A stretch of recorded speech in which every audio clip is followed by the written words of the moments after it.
I couldn't understand it at first, and I was skeptical about it, and I was even, I would say, frustrated by it at sometimes, where I would be like, what are you so excited about? Like, this is just the way that it is. You clearly haven't read your Bible enough to realize that the Christian life is kind of a drag. Like, it's tough, it's difficult. Welcome to this week's episode of the His Hil podcast. My name is Kelly Doherty, and I'm your host. Today I have with me the principal of Timberline. Timberline is the Torchbearer Center, or one of the Torchbearer Centers in the Colorado Rockies. Sam has been there for 8 years on staff. He was a student before that. I think I actually taught him.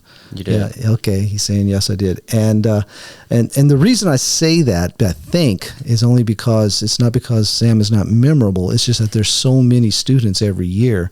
But he says I did. So what year were you a student there? 2012. Okay, yeah, I would have.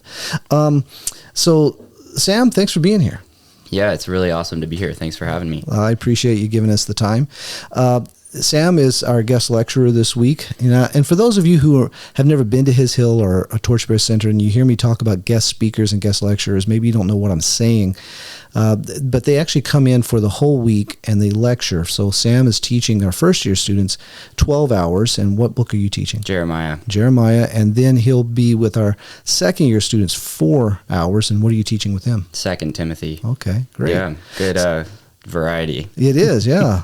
So if any of you are ever interested, I think all the Torchbearer Centers really, I know the ones in here in America, that we welcome guests to come in and sit in on classes. So if you ever are interested in doing that, you can get a study from a whole book in 1 week. Now it's going to be an overview because it's only 12 hours to cover some of these larger books, but you're more than welcome to come in and sit in on that. So Sam, you were a student there, and you're on staff now, and you're the principal there. Tell me, that's all I know about you. Mm-hmm. And we visit, couple times a year, once when I'm up in Timberline and then once when you're down here. And, but I don't really know a whole lot about you, so I'm looking forward to this interview so I can know you better. So tell me, where did you grow up? What's your story? Yeah, so I grew up most of my childhood in the Charlotte area, North Carolina. But my family lived in a few different places before that. I was born in Atlanta, Georgia. My parents both went to college in North Carolina. That's where they met. We ended up in Illinois a few years after I was born, which is where my mom's family is from. And then my dad felt called to ministry. And we moved from Illinois to Frisco, Texas. Oh, really? When I was 6 years old. And my dad went to Dallas Seminary. We moved from Frisco when I was around 9 years old to Huntersville, North Carolina, which is outside of Charlotte. And my family, with 2 other families, planted a church there. So that's where I remember most of my childhood, is North Carolina. The most formative memories, but that's, I guess, a little bit of how it started. Yeah, wow, a lot of places. Yeah. So did you, how many siblings did you have? Yeah, so I have a younger brother and a younger sister. Okay. So I'm the oldest, yeah. All right, and how old are you? I'm 30 in about 2 weeks. Okay. So I'm 29. Well, happy birthday. Yeah. Great. So, okay, you have 2 siblings. And tell me about your family a little bit. I mean, obviously, sounds like they're a believing family. Yeah. Okay. What was it like growing up in this family? Yeah, I think growing up in a church plant is pretty unique experience. My dad, I would say, was really business-minded, went to school for business, also studied philosophy, just really a business-minded guy, and is still in the business world, has always been a wearer of multiple hats. Even when he was in seminary, even during the church planning, was still very involved in the business world. And I think for me, growing up in that, I was obviously surrounded by the church, and I like to say I grew up really in a greenhouse for raising Christian kids, because I had Christian parents. I went to a Christian school. Extended family was believers. In the Bible Belt, North Carolina, I mean, it was hard for me to even find somebody that wouldn't have called themselves a believer in my childhood. And so I think I was really saturated with Christianity from a young age. In some senses, it's all I knew. Church was not just a Sunday morning thing. It was a part of the week, throughout the week in a church plant. Obviously, that's going to happen. But also surrounded by it in school and extended family and all those things. And so, yeah, I was really in what I would like to call like a greenhouse for growing Christians. And I think for me, there was a lot of benefit in that. That also did create some problems and some challenges, I would say, in my understanding of a relationship or faith. Well, could you maybe break that down? Tell us what the benefits were that were a challenge. Yeah, I think they're woven together in some senses. I would say, since I was so surrounded by Christianity from a young age, it became very ritualistic. And the way I thought about God and the way I thought about the Bible was, it wasn't very personal. It wasn't something that I necessarily desired to be a part of my life. It was something that was a part of my life. And I didn't really understand a relationship with the Lord at a young age. I actually remember thinking, when I would hear testimonies as a teenager or maybe in my preteens, I remember hearing testimonies about how people were so excited when they came to know the Lord. And I was like, what's so exciting about this? Like, this is just something that you have to do. Like, you have to be a Christian. And I think I had a motivation that was rooted in, like, I don't want to go to hell, and this is just a part of life. Like, you kind of just have to do it. Kind of like you put your seatbelt on in the car and you follow the speed limit. It was like, this is just a part of what life is. And I think for me, from a young age, that is how I understood the Christian life was, this is just the way it is. And you need to just get used to it, and you need to just deal with the things you don't like and understand that that's life. How old were you when you became a believer? I was very young when I said, the prayer. I do remember, this is kind of a funny story. I remember being at Bible school as an 18-year-old and hearing sitting in a class with a guest lecturer, and he shared something that really challenged me. And I remember thinking after that moment, I don't know if I'm really a believer. I remember thinking, like, in the moment while he was sharing about, for him, what it meant to really embrace the Christian life, I remember thinking, I don't know if I have that. And he was talking about this relationship. And I think for me, Christianity was incredibly far from that. And what I had wasn't a relationship. And so in some senses, I would say I don't know, because before that moment, I can't think of in any real way that I had a relationship with the Lord. I find that interesting. We've had a lot of people give their testimonies on the podcast, and a number of them, if not the majority of them, have not been able to tell me a day or a time. And I know that there are some people that would really, be very concerned about that. Yeah. And I know to some extent, I may agree with that. Yeah.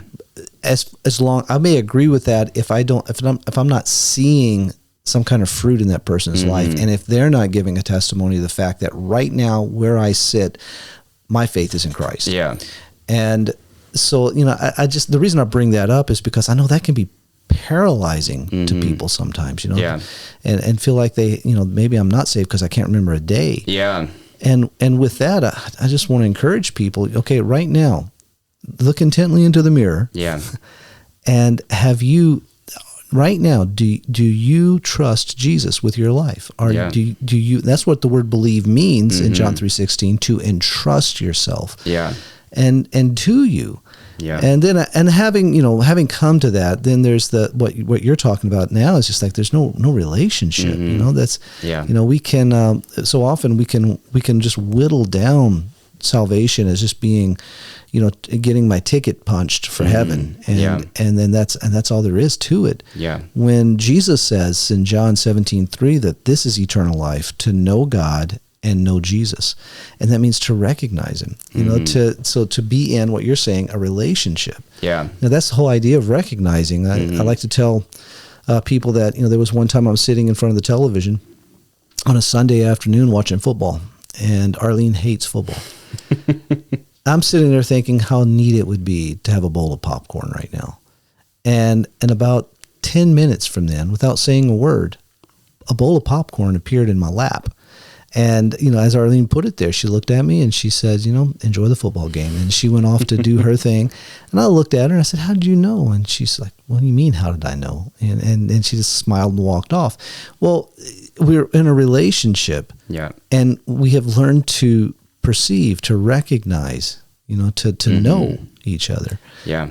And so I think that's what it's describing. It's a relationship. Yeah. Yes. Yeah. I think the reason I like that story from when I was a student, when I was 18 years old, is I remember calling my mom, and I was excited, actually. I was actually really excited because I think what I thought the Christian life was before was so unsatisfying.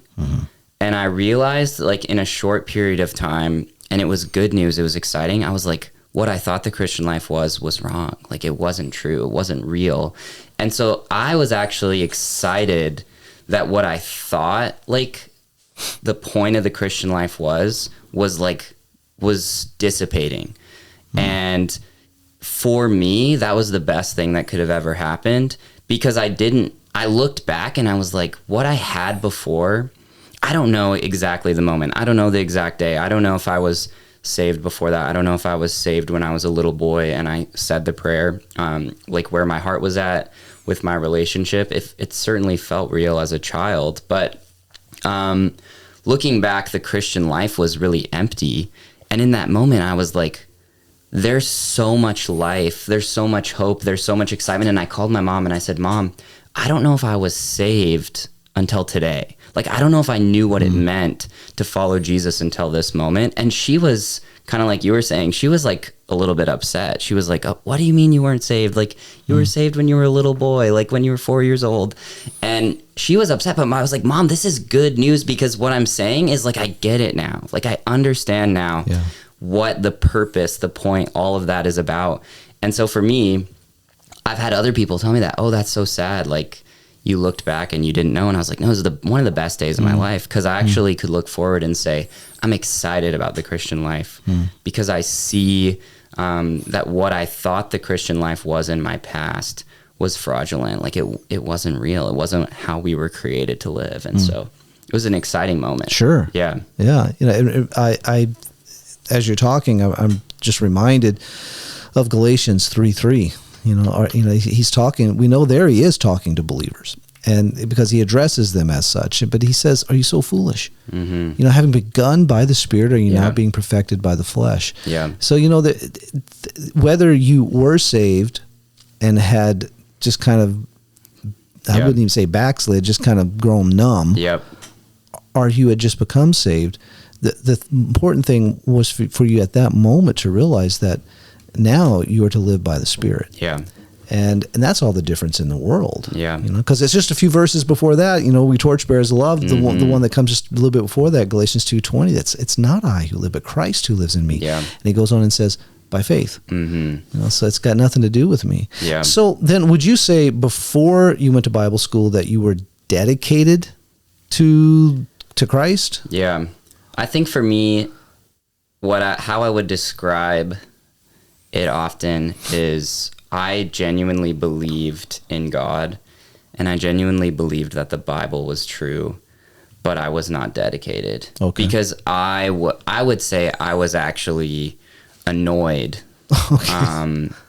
I was, in my belief, I would say bitter, because I was like, it's really annoying that I'm supposed to follow all these rules and do these things I don't want to do. And why would the Lord, call me into these things that are unfulfilling? And so, like, my perspective of Scripture was so skewed. And I had, I would say, almost like a resentment rooted in like a true belief. Like, I do believe you're real. I do believe that I'm supposed to do these things, but I couldn't understand like the joy, or I didn't understand this willing submission to the Lord. It was a begrudging, feet dragging, like, I guess this is what I have to do. And that led me to constantly struggling and failing and falling and getting into trouble and being disappointed or dissatisfied. And so, yeah, dedicated isn't the word I would use to describe my relationship with the Lord. So then why would you want to go to Bible school? Yeah, that's a great question. I think I had a mixture of motivations. One, I was pretty interested in the Rocky Mountains and snowboarding. So that was one, I would say, fleshly motivator. Two, I was very interested in getting out of my parents' house. Three, I knew that my parents were like supportive of it. My uncle had gone to Holsby in Sweden. My grandparents are huge fans of Major Ian Thomas and heard him speak at a few conferences when they were newlyweds. And so my mom had this kind of fringe connection with Torchbearers. She had this feeling that it could be a good idea. But we knew very little. I knew very little. I saw mountains. I saw not that academic. And I saw getting out of underneath my parents' wings, supervision. And for me, like, those were the biggest motivators. But growing up in an incredibly academic, biblical environment, a college prep school where, you know, in elementary school, I'm studying Greek and Hebrew. And it's a very academic, and my church was incredibly apologetics focused, very academic.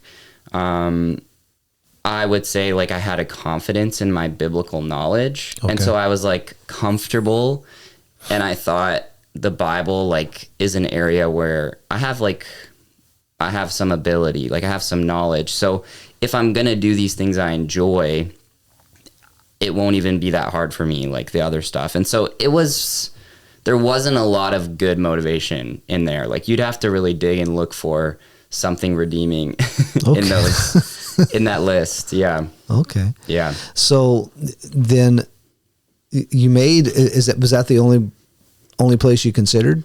I didn't even know about really other places. Like, I knew my uncle went to Sweden, but I didn't really even look into other options. Okay. Yeah. So were you just out of high school? I was just out of high school. Yeah. Okay. Mm-hmm. So you went. I went. And what was that like? What was your first impression showing up? The reason I ask, because it's interesting to me that you would have the attitude that you have toward God, and that you would go to Bible school. So now you're there with all these people that may be there for different reasons. Yes. I think it was a very eye-opening experience. Growing up in, you know, the Bible Belt and in the private school system, Christian school, I think I had an idea of, like, what Christians looked like and how they acted. And then I show up at Bible school, and it's like kids from all over the US and Canada and Europe. And I'm encountering this variety of people, like different views, different backgrounds, cultural differences, different interests, different politics. And I'm just like, that's not what a Christian looks like, or this isn't what a Christian sounds like. And I remember being a little bit, I don't know if skeptical is the right word, but I was a little bit jaded, and I was kind of like, these people a lot of them aren't good Christians, which is interesting because I was very unsatisfied with the Christian life myself, but also in some senses very prideful about my views. And so I had this, I would say, pride within me where I kind of thought, of course, my idea of the Christian life is right. My ideas about Scripture, all this is obviously correct because I've spent more time, you know, studying it and learning about it. And then there's, you know, these kids here that maybe their parents aren't even believers and they just came to know the Lord.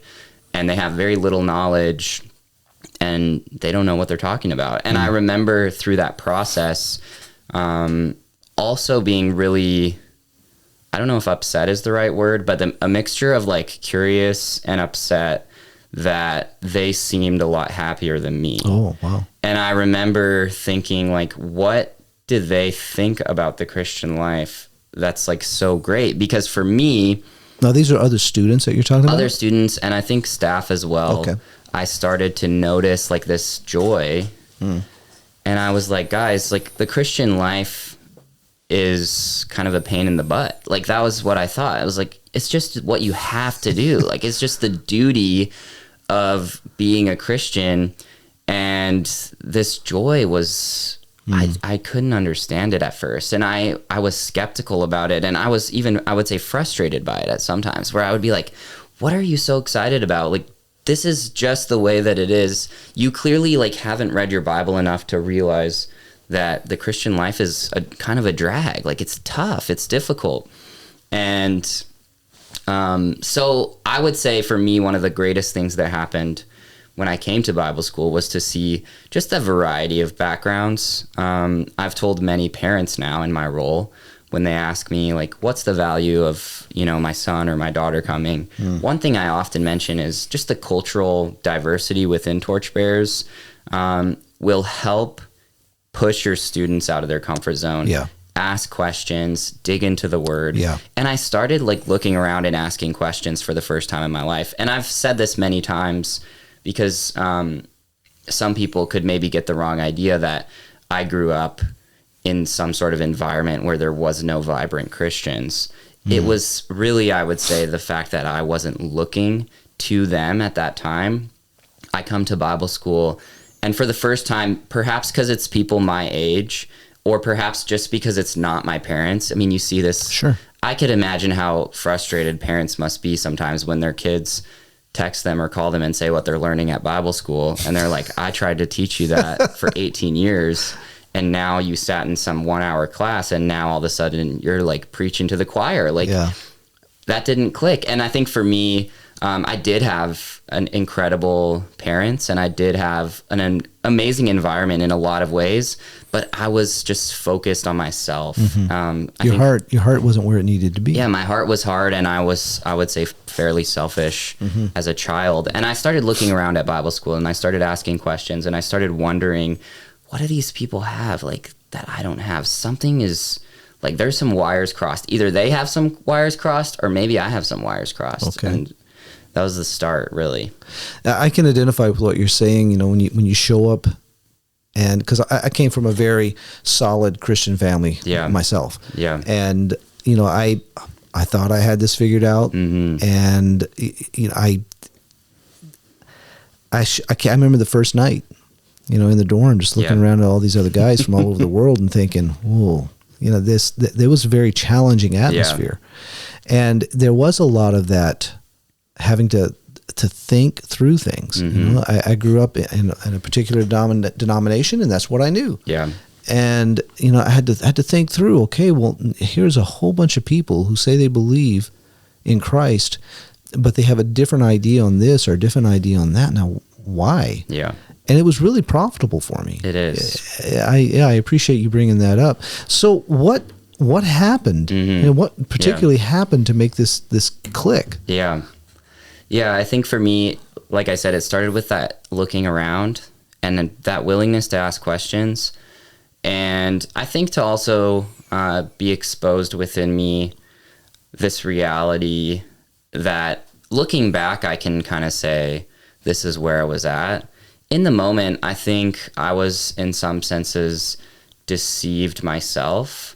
It says in 2 Timothy that in the end times, I think it's in chapter 3, Paul says, like the deceivers will go on deceiving and being deceived.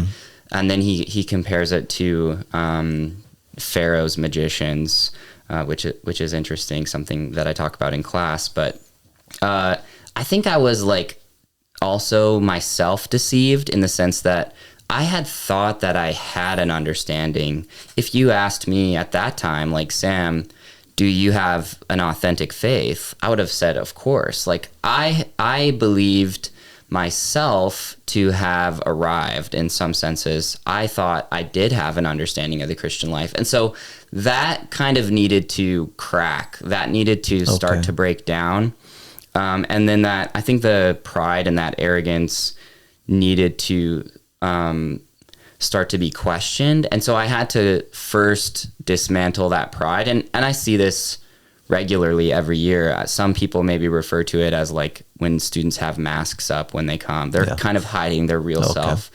I would say I had a mask up, but I didn't even know I had a mask up. I was unaware of how much hiding I was doing or how much masquerading was going on in my life. And so I think first I had to start asking some difficult questions. Where is all this joy? Why is this person so excited? I remember thinking that my whole childhood, this was a real helpful question for me, and maybe for anybody that's listening. I remember thinking during my childhood, I had been being trained in evangelism and apologetics, and I'd never once shared my faith with somebody. And I remember hearing one of my classmates tell a story of sharing your faith with somebody on a chairlift and thinking to myself, why would you do that? Like, what's the point? I had thought of the tools of apologetics as really weapons of defense. And I would also say weapons of like asserting dominance. I believed that the purpose for apologetics was to make, other people with different views feel small, feel wrong. And for me, those types of tools, if you think of them that way, are defensive tools. And so I think for me, even if I thought about the gospel, it was almost like a tool for destruction, not for life, which is such a perverted view of the gospel. And so I could wield it to perhaps make someone, a Muslim or an atheist, feel ashamed of their views so that I could show them that I'm right and they're wrong. But I wasn't interested in their life being transformed. And I think for me, that's because my life hadn't been transformed. So what was there really for me to offer to them? And I remember this girl sharing this story about sharing her faith and getting totally rejected. And she was so joyful. She was so happy. She actually was just beaming, smiling, telling this story about how she shared her faith. She said she felt like the Lord was just leading her and prompting her to share with this guy. And I was like on the edge of my seat. I was like, this guy's going to convert or he's going to receive the gospel. And she's like, and then he just totally rejected me and he wanted nothing to do with me. And she's just beaming.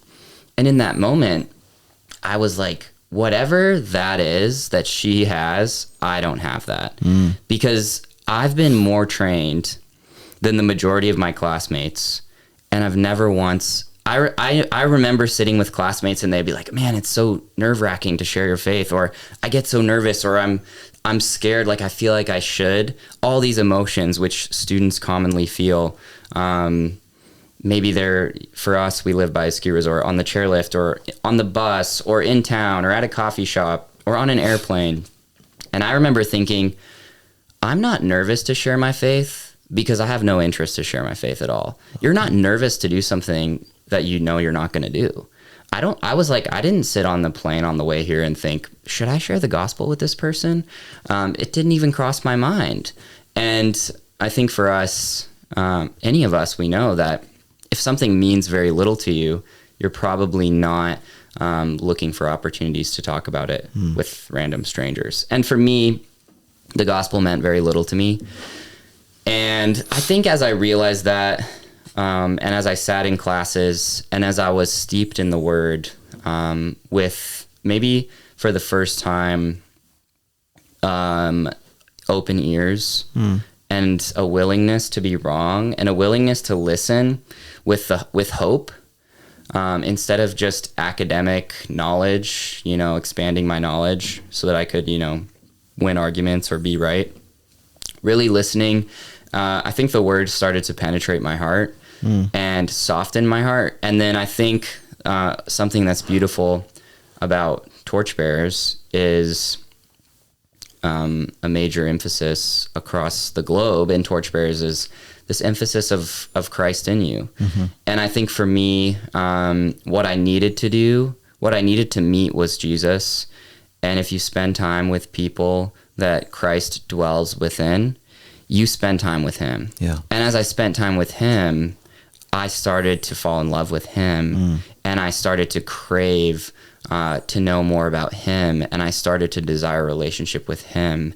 And then I think all the things that I knew, all the knowledge I had, started to become useful and valuable from my childhood.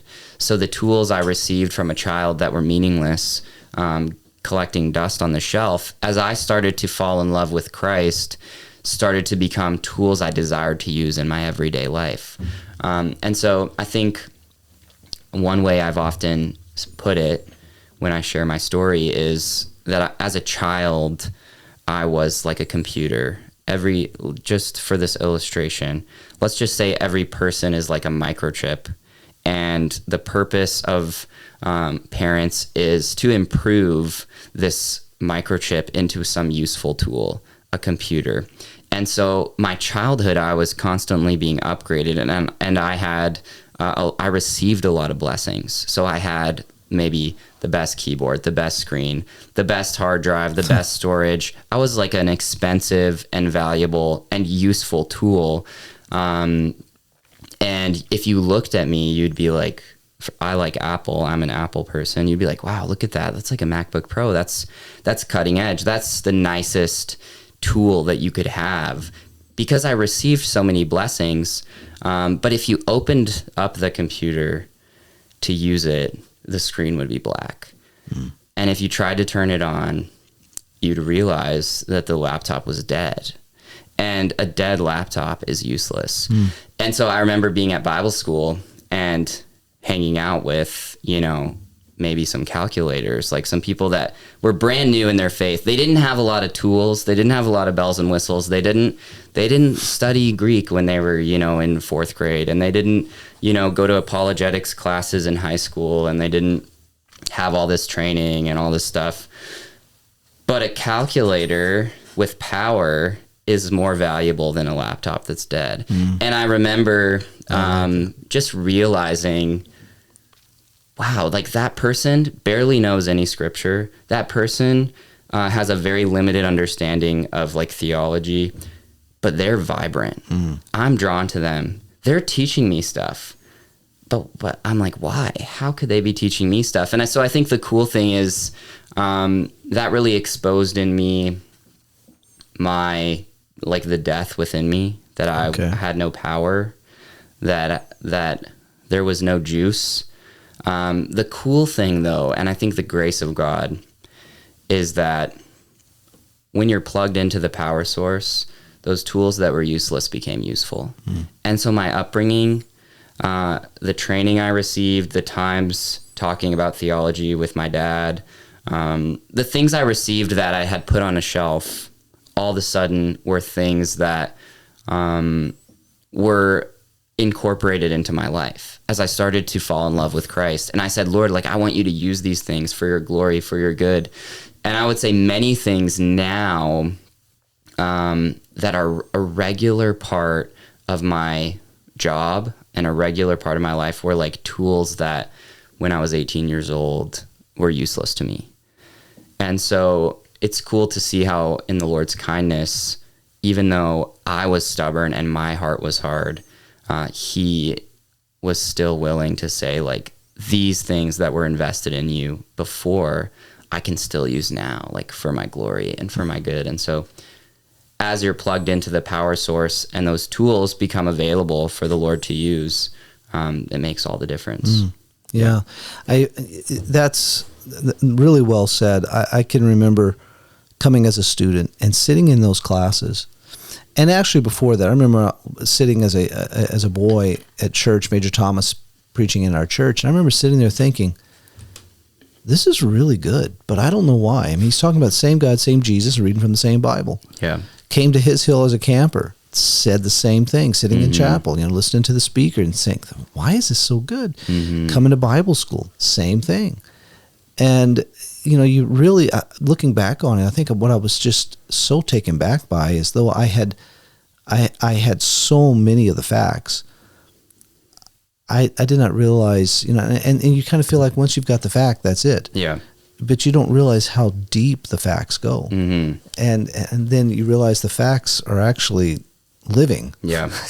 This is a person. Yeah. And, the Lord had to, I tell people, I think the Lord had to do some deprogramming in me before he had me to a point where he could start to then show me what he had for me. Yeah. Well, that's really neat. I love the analogy there of the MacBook and the calculator. I think Major Thomas would be proud of that. Yeah, it's a little Torchbearsy. It's the new school.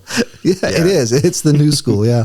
But no, I appreciate that. So, okay, now when you went to Bible school, I'm sure you had no intention of being around for 8 years. Did you stay on as an intern after that, or did you go straight on to staff, or did you leave and come back? What was the deal? Yeah, that's a great question. So I graduated from Bible school in 2013. Okay.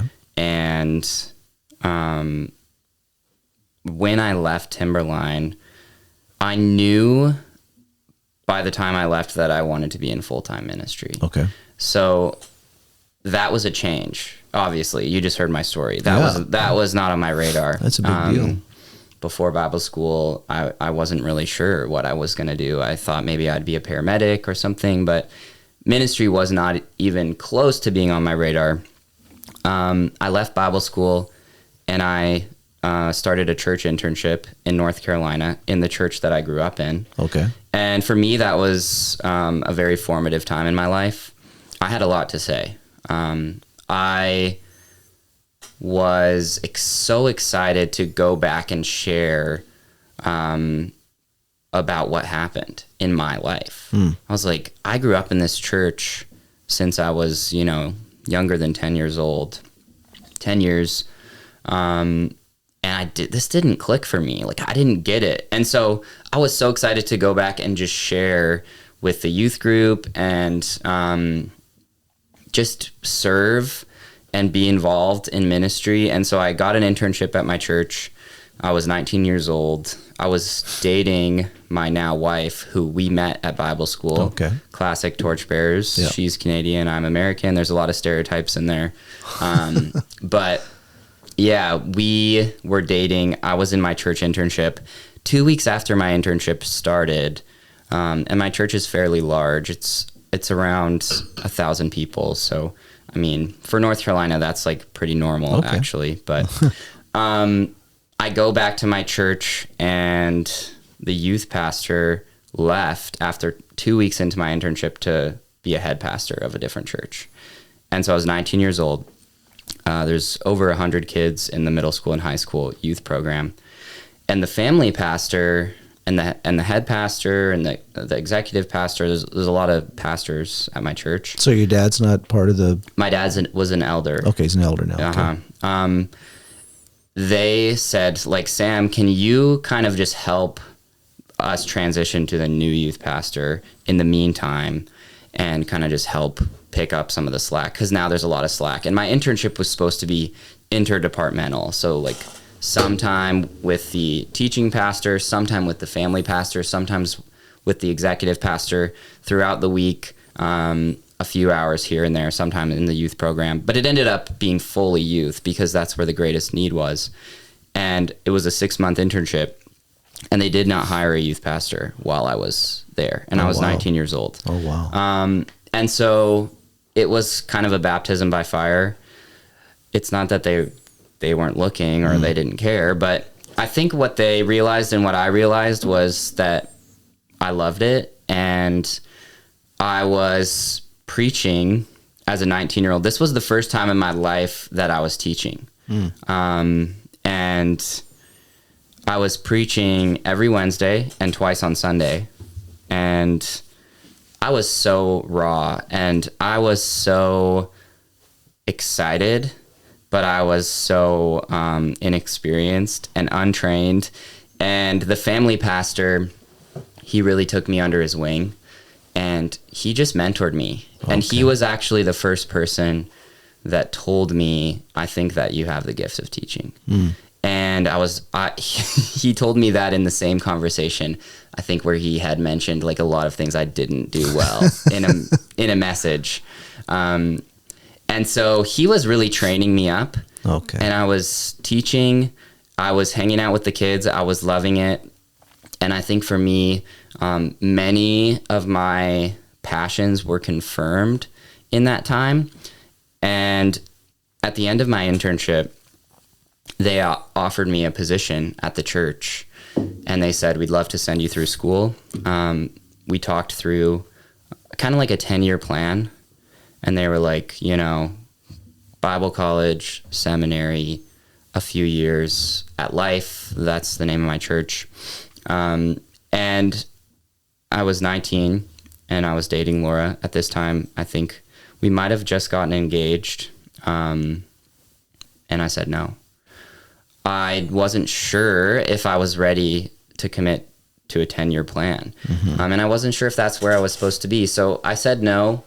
And I still think about that sometimes, how my life could look differently if I would have said yes. But I left, and then I ended up moving to Vermont, and I started doing full-time action sports ministry in Vermont with a organization called Snowboarders and Skiers for Christ. And so I ended up going into full-time ministry, and I was excited. I wanted to do more evangelism. Okay. So one of the biggest challenges I had with the youth group was, okay, sometimes I feel like I'm talking to a wall, which is an ironic challenge because I was that wall as a kid. Like, you tell these kids, you know, guys, like, you need to do this, you need to do that, stop doing this, stop doing that, and then they're just like zombies, and they just say yes or no, or it didn't seem like there was a lot of change happening. And I think as a 19-year-old, I wasn't very patient. As a 19-year-old, I didn't always see the long-term value.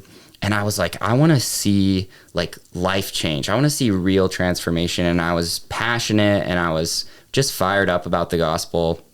And my life was just rapidly changing. And so I ended up getting connected with this ministry. I was really passionate about the outdoors, and it was like the exact opposite of my church internship. And it was like all evangelism, and it was very far from the Bible Belt. I mean, Vermont is 5% evangelical Christian. And so I went from like, you can't even find an unbeliever, to now like, you can't even find a believer. And so for me, those two things, those two contrasting things, I would say were really starting to form in me, like the different giftings I had from the Lord, and started to mold me into the person that was going to say, where is there like a combination of these things? Like, where is there a combination of discipleship and teaching and evangelism and outdoor adventure? And the obvious thought in my head was Timberline. I was like, man, there's this collision of these things at Timberline. Sure. And so I think for me, that was a time where the thought entered my mind. And the summer after Vermont, I went back to Timberline. So 12 months after I graduated, I came back as a summer staff. Okay. And I did a summer there. I was too young to do program staff, is like when you hang out with the kids. You had to be 21 at that time. So I was on maintenance, which is a running joke at Timberline that I would ever be on the maintenance team. But I was on the maintenance team, and I was 20 years old. And while I was there, I remember asking a staff member, how do you get on staff here? Like, I think I want to work here. And I was engaged to Laura, and he just said, you just got to get your foot in the door somehow. It's like, that's really the only way, because it's almost always hiring internally. And I remembered that, and I left the summer. And at this time, Laura and I were close to getting married, and I was like, I think I'm going to have to move to Canada.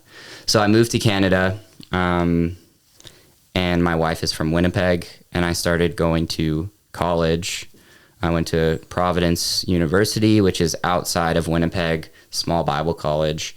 and was studying theology and biblical studies. Laura and I got married. We lived there for a year in Canada, and I got a phone call from Joseph Weissman, who was the principal before me, and he said, do you and Laura want to come volunteer for 1 year? And this phone call happened, I think, in 2015. So it would have been the school year of 2016. And this was like 6 months before the school year. I was in college. I was looking for jobs like at churches in Winnipeg. My wife was a hairdresser, and was doing weddings. She was doing really well. She had finished schooling for that, and we had our first apartment. And I told Laura, and she was like, this is crazy. Like, look at our life. Like, you're in school. We just got married. I'm working. We have an apartment. Her whole family's there, like her cousins, her parents. And I remember like seeing in her face that this would just be really hard. And I was like, well, we're not going to go like unless we go together, like unless we're deciding together to go. And I kind of, I think in my heart was like, we probably won't go. I think this might be too much. And we were out to breakfast maybe a few days after that conversation. And she just said, you know what? I've been praying about it and I think we should go. Wow. And I was like, if we go, you know that like it might be more than just a year. In my heart, she knew like I wanted that potentially. And she was like, I know. And we packed our stuff. We didn't have very much stuff at that time. We packed our stuff and we drove to Timberline, and that was 8 years ago. Okay. I tried to not take too much time to tell that story, but no, that's fine. I'm glad you did. So, okay, 8 years ago, and what did you come specifically to do? I was the men's RA. Okay. As a volunteer. Okay. Yeah. And for how long was that before you became principal? So I was the men's RA my first year on staff. While I was there was a few needs that came up, practical needs.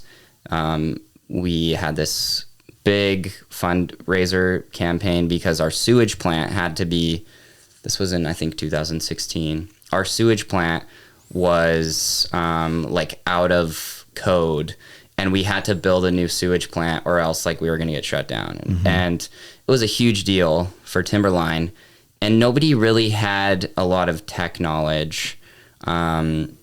And I was like, I can help with this. Like, I can help make a website. I can help make videos. I can do graphic design. Some things I had done kind of freelance to make some money in my early 20s or like my late teenage years. And I was like, I can help with these things. So even though I was a men's RA, I started to become like super attached to this campaign with Dan, who was the director. And I think through that became fairly valuable to Dan.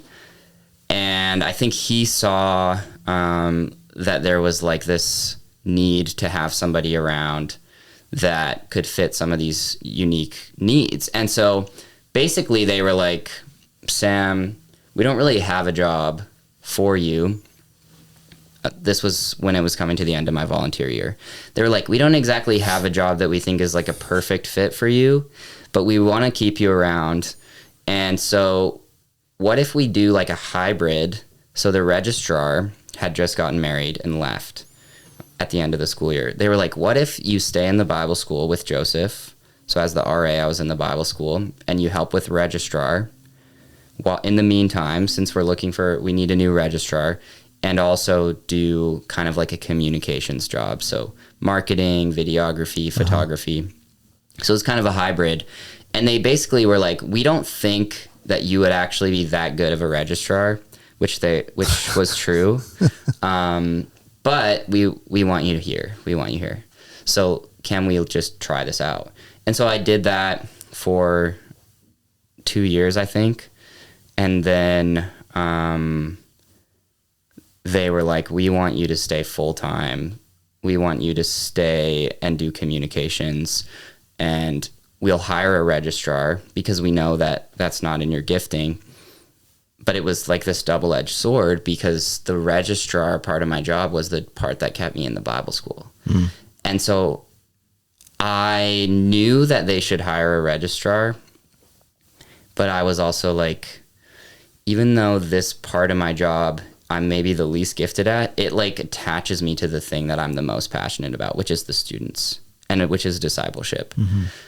And so I had been working with Joseph every day since I'd come to Timberline, and he was the principal before me.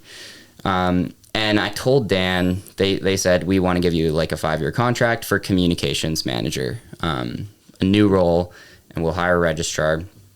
And I said, I need to think about it. And I told him that I think I should consider doing something else somewhere else in Torchbearers, in Bible school. I said, I think my giftings are in Bible school. Like, I can do this communication stuff. I can do the graphic design. I can do the website stuff, photography, videography. I was doing a lot, but I didn't feel like in my gifting. And I told Dan that, and I said, Dan, like, Ravencrest is looking to hire somebody in Bible school. And at that time, Frank Cerrone was still the director and the principal, and he was looking to replace himself as the principal. He was looking for a principal. And I said, I think I should inquire with Ravencrest and see if I can come in under the new principal that they hire or under Frank as an assistant principal, because I want to get trained in that area in Bible school. And I applied. And I called Frank and I talked to him and I said, listen, Frank, I don't want to be the principal. I'm 23. I'm underqualified. He had a few guys that were super qualified that he was interviewing, but I would be interested in coming on the Bible school team if you're interested in that. And he was like, you definitely can apply. So I applied. And so I had these two this moment in my life. We had just had our first child. I was kind of wrestling with, do we stay at Timberline? Do we think about a different Bible school? And I remember feeling in that process really strongly from the Lord, which has only happened to me a few times in my life. Like, Sam, you need to stay at Timberline. And I told Dan, I said, Dan, I called Frank and I pulled my name out, and I'm going to take the communications job and I'm going to stay. And I know that it's not exactly my gifting, but I feel like this is where I'm supposed to be. And 2 weeks after that, I got offered the principal job at Timberline. And so I didn't know this, but while this was all going on, Dan had been praying about and thinking about asking Joseph to take a new role at Timberline, which he did, obviously. He's the operations director.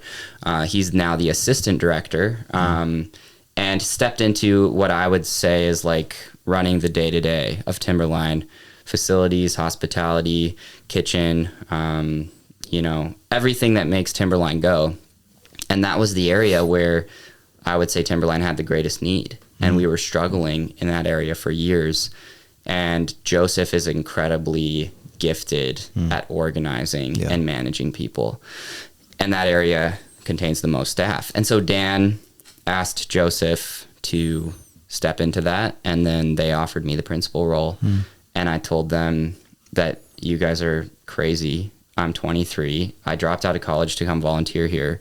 I'm underqualified, but yes, of course I'll do it. Like it was something that I never even dreamed of or thought would happen, because Joseph is only a few years older than me, and I didn't want anyone else to be the principal but Joseph. Joseph was my principal, and he was my boss. So for those 3 years that I was on staff, I worked with him every day. And so I never even considered, oh, will I ever be the principal here? I was like, of course I'll never be the principal here. Joseph is the principal here. And so it was something I couldn't imagine, but obviously in the Lord's plan. And I was 23 at that time. The next year, was a transition year. So I was technically the assistant principal. The following year, Joseph was like half principal, half in his new role. He trained me and handed the role off to me. And then my first year as principal was COVID, was 2020. Wow. So that was my second time in my life where I got baptized by fire. But yeah, now I'm in my fourth year as the principal, and excited to, I think the benefit, even though I think they're crazy that they offered it to me as a 23-year-old, there's real value in the fact that I'm turning 30 this year and I'll have 5 years of experience in this role, and I'm just excited to keep growing. And so some people go to West Point to become an officer, and some people enlist when they're 18 and work their way up, and I'm definitely enlisted when you think of ministry. I don't have the fancy degree or anything like that, but since I was young, I was really trained up by Torchbearers, by Timberline, and I'm grateful just for the Lord's kindness that Amen. He has me where I am now. Oh, that's great. And I think it's interesting as you're telling the story, I'm thinking, you don't want to do something because you don't think it's your gifting. Yeah. But as soon as the Lord is able to work in your heart, Yeah. that I don't need your gifting. Mm-hmm. It's what I give you, but I don't need it. Yeah. And you're willing to do what just what you sense He's telling you to do, and you find out He's got something else for you. And I think that's a great encouragement to give to the people that are listening, that so often our gifting can become it actually can take the place of Christ in our life. It can. And it's given to us of the Lord. It's a good thing. But like in the book of Hebrews, we can take good things that God gives us and put them in the place of Jesus and make them bad. And so I think that's such a great story. Just how the Lord works in your heart and you respond to that. So thanks for sharing that. Yeah. Thanks for being here. I appreciate this. It's just been great to hear more of it and to know you better. So thanks for taking time out. Yeah, I know you're really busy being a guest lecturer and people want to talk with you, and you take time out to do this. So I appreciate that. And just so you know, our listeners can know that in the next couple of weeks, you can be looking for Sam again, as he will be giving us a devotion, which we're going to take a break right now, let him catch his breath, and then we'll record that. So Sam, thanks for being here. Yeah, thanks a lot, Kelly. Thank you for listening to this week's episode of the His Hil podcast, featuring our host, Kelly Doherty, along with Sam Hatfield, the principal at one of our sister schools, Timberline Lodge in Fraser, Colorado. Our students head out on spring break in just a couple weeks. We are leading 3 trips this year to San Antonio, Albania, and Greece. Please keep our students in your prayers that they would have safe travels, a restful time away, and that they would return to us encouraged and ready to finish out the school year. Once again, you've been listening to the His Hil podcast, featuring our host, Kelly Doherty and Sam Hatfield. Thanks for joining us today. Remember to keep your eyes fixed on Christ and be encouraged. He is for you. I'm Lizzie, and we'll see you next week.